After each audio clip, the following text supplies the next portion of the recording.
Hello दोस्तों, 5 minute science में आपका फिर से स्वागत है। आज हम लोग एक ऐसे सवाल के बारे में बात करने वाले हैं जो सच में दिमाग को हिलाकर रख देगा। सवाल ये है कि क्या होगा अगर हम दुनिया के सारे न्यूक्लियर वेपन्स एक ही बार में फोड़ दें। सुनने में बिल्कुल किसी साईफाई मूवी जैसा लगता है ना? पर चलिए हम मिलकर पता लगाते हैं कि साइंस के हिसाब से आखिर होगा क्या। तो सबसे पहले ये जानना जरूरी है कि हमारे इस ग्लोबल आर्सेनल, मतलब हमारे इस वैश्विक शस्त्रागार में असल में है क्या, हमारे पास कितनी ताकत है। तो पूरी दुनिया में इस वक्त लगभग 15,000 न्यूक्लियर हथियार हैं। यकीन होता है? इसमें से ज्यादातर तो अमेरिका और रूस के पास हैं, लेकिन बाकी देशों को मिलाकर भी ये हजारों में हैं।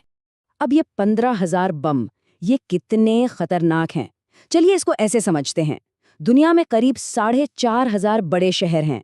हमारे पास इतने बॉम्ब हैं कि हम हर एक शहर को 3-3 बार तबाह कर सकते हैं, मतलब पूरी तरह से नक्शे से मिटा सकते हैं।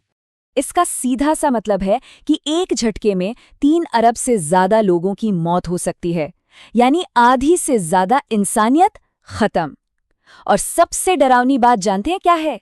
ये सब करने के बाद भी हमारे पास 1500 बम और बच जाएंगे। सोचकर भी डर लगता है। पता है, एक्सपर्ट्स इसके लिए एक खास शब्द का इस्तेमाल करते हैं, ओवरकिल।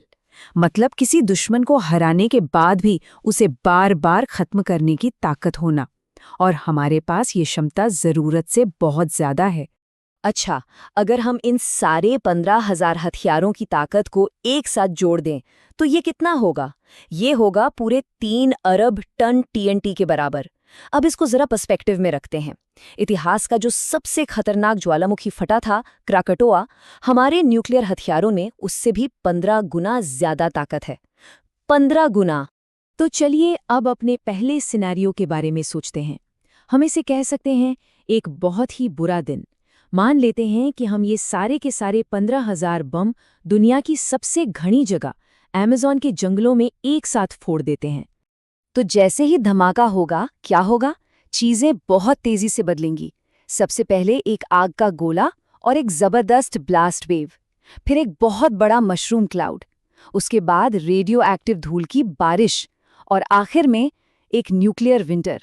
सोचिए, सिर्फ 1 सेकंड के अंदर 50 किलोमीटर चौड़ा एक आग का गोला बनेगा जो अपने रास्ते में आने वाली हर चीज को भाप बना देगी। ब्लास्ट वेव 3,000 वर्ग किलोमीटर जंगल को एकदम सपाट कर देगी।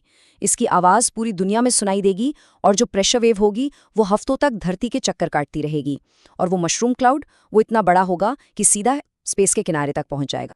इस धमाके से पूरी दुनिया में रेडिएशन का लेवल लगभग दुगना हो जाएगा, जिससे कैंसर का खतरा बहुत बढ़ जाएगा। साउथ अमेरिका तो तबाह हो जाएगा, अमेज़न का जंगल गायब हो जाएगा। पर इंसानियत खत्म नहीं होगी, हम बच जाएंगे। लेकिन क्या हो अगर हम इससे भी कुछ बड़ा करने की सोचें? ठीक है, तो अब चलते हैं सिनेरियो नंबर 2 पर, और इसे हम कहेंगे दी एंड गेम। अब जरा सोचिए, क्या हो अगर हम इंसान धरती पर मौजूद सारा का सारा यूरेनियम खोद कर निकाल लें और उससे सिर्फ एक ही चीज बनाएं, एक बहुत बड़ा परमाणु बम। आपको पता है, धरती की सतह में करीब 3.5 करोड़ टन यूरेनियम है। इससे हम चाहें तो अगले 2000 सालों तक पूरी दुनिया को बिजली दे सकते हैं, या फिर हम इससे लाखों परमाणु बम बना सकते हैं। चलिए एक पल के लिए कल्पना करते हैं कि हम इस सारे यूरेनियम से सिर्फ एक ही बहुत विशाल बम बनाते हैं। इसकी ताकत जानते हैं कितनी होगी? ठीक उतनी ही जितनी उस एस्ट्रॉइड की थी जिसने डायनासोर का नामो निशान मिटा दिया था। बस फर्क ये होगा कि इस बार धमाका न्यूक्लियर होगा। इस धमाके की ताकत का अंदाजा आप बस इस एक लाइन से लगा सकते हैं, जो कहती है, जमीन बस पानी की तरह छलक उठती है। इस एक धमाके से धरती पर 100 किलोमीटर चौड़ा गड्ढा बन जाएगा। पूरी दुनिया में इतने भयानक भूकंप आएंगे कि शहर के शहर मलबे में बदल जाएंगे। आसमान एक ओवन की तरह गर्म हो जाएगा और हर महाद्वीप पर आग की आंधी चलेगी। और फिर इसके बाद आएगी दशकों तक चलने वाली न्यूक्लियर विंटर, जो धरती की सतह को पूरी तरह से जमा देगी और इंसानों समेत हर बड़े जानवर को हमेशा के लिए खत्म कर देगी।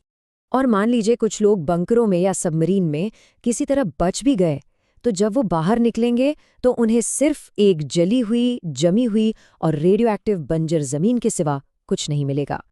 लेकिन अगर हम इंसानों के नजरिए से थोड़ा हटकर खुद इस प्लेनेट यानी धरती के नजरिए से देखें तो कहानी बिल्कुल अलग नजर आती है। सच तो ये है कि धरती को हमारी कोई खास परवाह नहीं होगी। कुछ लाख सालों में ये अपने सारे घाव भर लेगी, जिंदगी फिर से पनपेगी और क्या पता शायद पहले से भी ज्यादा खूबसूरत और अलग तरीकों से। लेकिन हम अपने पीछे एक निशान, एक सबूत जरूर छोड़ जाएंगे।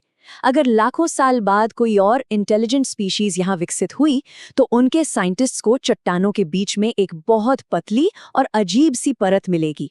ये परत रेडियो एक्टिव चीजों और हमारे बनाए प्लास्टिक से भरी होगी और वो इसे देखकर बहुत बहुत कंफ्यूज होंगे। ये हमारा निशान होगा जो हमेशा के लिए रह जाएगा। खैर दोस्तों, अगर आपको ये विश्लेषण पसंद आया हो तो लाइक बटन जरूर दबाना, इसे अपने दोस्तों के साथ शेयर करो और ऐसे ही और भी कंटेंट के लिए सब्सक्राइब करना मत भूलना। नीचे कमेंट्स में बताइए कि आप इसके बारे में क्या सोचते हैं। कल इसी समय फिर मिलते हैं, तब तक के लिए बाय बाय।